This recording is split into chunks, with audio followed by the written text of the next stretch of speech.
Tonight, the birth of our national bard, Robert Burns, has been marked with recitals and suppers here and around the world, not least in Argentina, where Aberdeen-born UK ambassador Kirsty Hayes has hosted her embassy's first ever Burns night.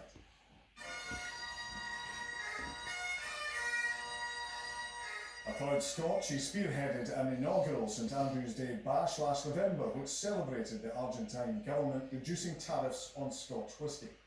Before tonight's event, she spoke to Scotland Tonight. Ambassador Hayes, Burns night in Buenos Aires, what have you got planned?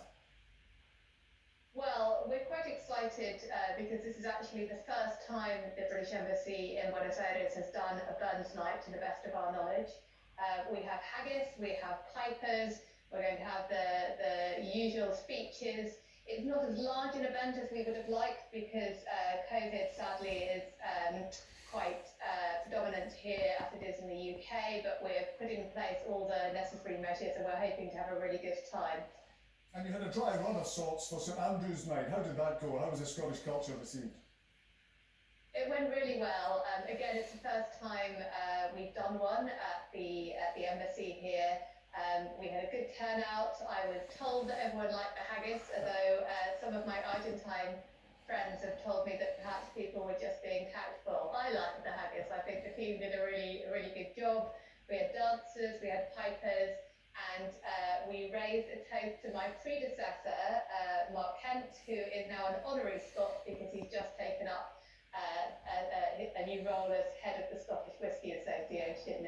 Whisky is obviously such an important part of our British exports, and we've been working really hard to increase or decrease the barriers to whisky imports into Argentina so that everyone can benefit from this wonderful drink.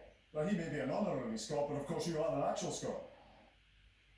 Yeah, it might be difficult to tell from my accent, but I was born in Aberdeen and my family is actually from Alloway, where of course Robert Burns was born, and so I passed a lot of my childhood holidays in Alloway and roundabouts. It was always gloriously sunny in my memory.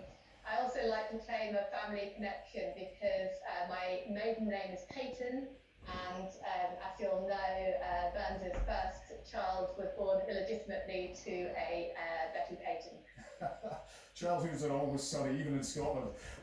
So you were immersed in Burns then, certainly you have to get these Alloway connections. Absolutely, and it's always been part of the culture for my family and on various postings around the world as well. I certainly participated in Burns and St Andrews events in Lisbon when I was ambassador there, and also in the Algarve where there's a large Scottish population or population of Scottish expats, and they're very active and engaged. I'm obviously just one of thousands of Scottish civil servants working to promote Scotland and the UK internationally. For example, since the merger between the Foreign Office and DFID, we now have around 1,000 employees in East Kilbride, with an ambition to have another 500 posts there by 2025. And I really hope that when I leave Argentina, my next posting will take me back to Scotland. If you were to be doing a Burns reading tonight, what would be your own favourite? My favourite, I'm actually going to do the Immortal Memory tonight, but my favourite is the Louse, because I love this idea of how different the world would be if we could see ourselves as others see it. I also translated, with the help of a few friends, the poem into Portuguese when I was based in Portugal, and we read it in Portuguese. I'm not sure how many people understood it.